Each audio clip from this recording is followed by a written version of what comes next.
everyone, and my name is Eula, and today we're gonna read The Ivy and Bin. And today we're gonna start reading at the second chapter. Bin hatches a plan, and the end of reading at the third chapter or the fourth chapter when it's too short. Now, are you ready for read this one book with a lot of stories? Now here we go. And first we can read The Magic Tree House of Ivy and Ben, started at the second chapter called Bin Hatches a Plan. It all began because Bin was playing a trick on her older sister. Bin's older sister was named Nancy. She was 11.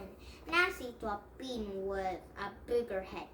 Ever since she turned 11, Nancy has been acting like she was Bin's mother. She ordered Bin around the grown-up toys. Comb your hair, no more crystals, brush your teeth, say please. Bin's mother said that Nancy was going through a stage. Bin knew what that meant. That meant Nancy was bossy. Bin also knew that nobody liked bossy kids, so she was trying to help Nancy be done with her stage. Here's how she helped it. She balked Nancy until Nancy freaked out. Bin thought this was pretty helpful. The afternoon that Bin got a great idea, she was shopping with her mom and Nancy. Actually, Bin was being dragged along by her mom and Nancy. Bin hated shopping. Nancy loved it. And Nancy was trying on skirts. A lot of skirts. She put on a purple skirt. She looked at the front of the mirror. Then she turned to the side and she turned around and tried to look at her behind. Looks good, said Bin. Let's go. Be patient, just long, Bin, said Bin's mother. I think it's cute, honey, she said to Nancy. Nancy looked in the mirror some more. Do you think these pockets are dumb? I like the pockets, said Bin's mom. Get it, moaned Bin. She had never been so bored in her entire life. She was so bored she fell on the floor. Then she looked a tiny peek up at the lady in the dressing room next door. Yeah. Get up, Bin, said her mother. Just a minute. And Bin half got up and sat in the triangle sit again. She waited. Nancy looked at herself. I kind of like it, Nancy said, but it cost $40. That's all of my money. I could get 2 shirts for $40. I don't be Dwightwood, said Bin. She had just learned that word. It meant someone who didn't like to spend money. Don't call your sister Dwightwood, said Bin's mother. Bin saw Nancy's eyes looking at her in the mirror. Dwightwood. Bin mouthed it without any sound. Nancy's eyes got narrow, so quick that her mother didn't see. She stuck out her tongue and then didn't see. Then Nancy turned to the mother and said, I think the skirt costs too much, Mom. I think I'd rather try on some tops. Bin knew that Nancy was being slow on purpose just to drive her crazy. And Bin thought about kicking her and the great idea. It was also a helpful idea, one that would teach Nancy not to be such a Dwightwood. The best of all, her idea would make Nancy freak out. You'll be sorry, Bin mouthed to Nancy. Now it's the ghost of the pancake fourth story. It's the third chapter, but it's a short chapter now. So I'm gonna read the one more chapter. Ben was hiding inside a big round bush in her front yard. The bush was right next to the sidewalk. Then it was very scratchy and sticky inside. But Ben needed to be a bush in from plan work. This is how Ben's plan went. She took a $20 bill out of Nancy's purse and tapped it along straight to it. She put a $20 bill on the sidewalk. Then she held on the other end and straight to the climbing into the bush. Nancy would be coming home from the school soon. She would see money on the sidewalk. She would bend it down and pick it up. Then she would quickly put the money away. Then Nancy would freak out. Ben could hardly wait. There was only one problem. Nancy didn't come. Ben sat inside the brush for a long time.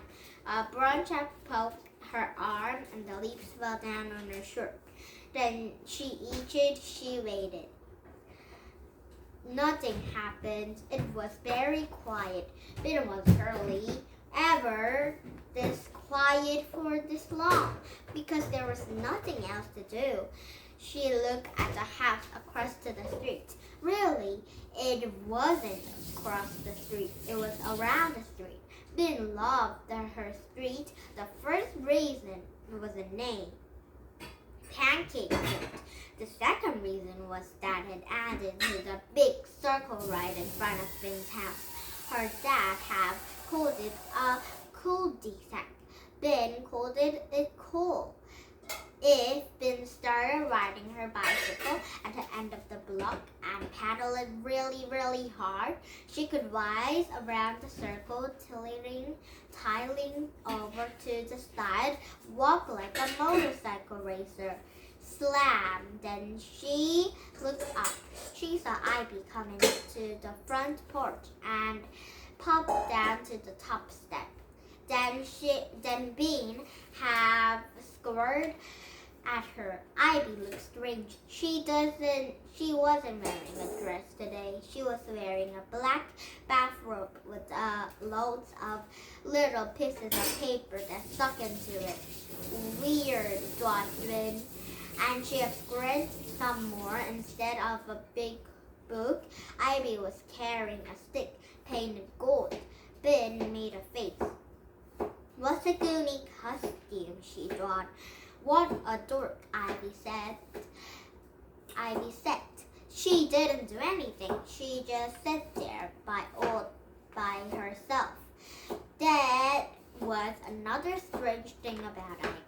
She didn't mind being alone. She never played with anyone. Ben played with everyone. Big kids, little kids, all the kids in the neighborhood played with Ben. Even Crummy Matt, who was so crummy, he threw other kids' toys into the road, wanted to play with Ben. She took care of the little kids. Then they fell down and got blood over to all of their knees. And then Ben would take them home to get band-aids. Oh yeah, blood all over their knees. Blood all over their knees, that might be hurts. And then Ben would take them home to get band-aids. Big kids let her play with them because it was a good idea seeing how many backyards they could cross without touching the ground.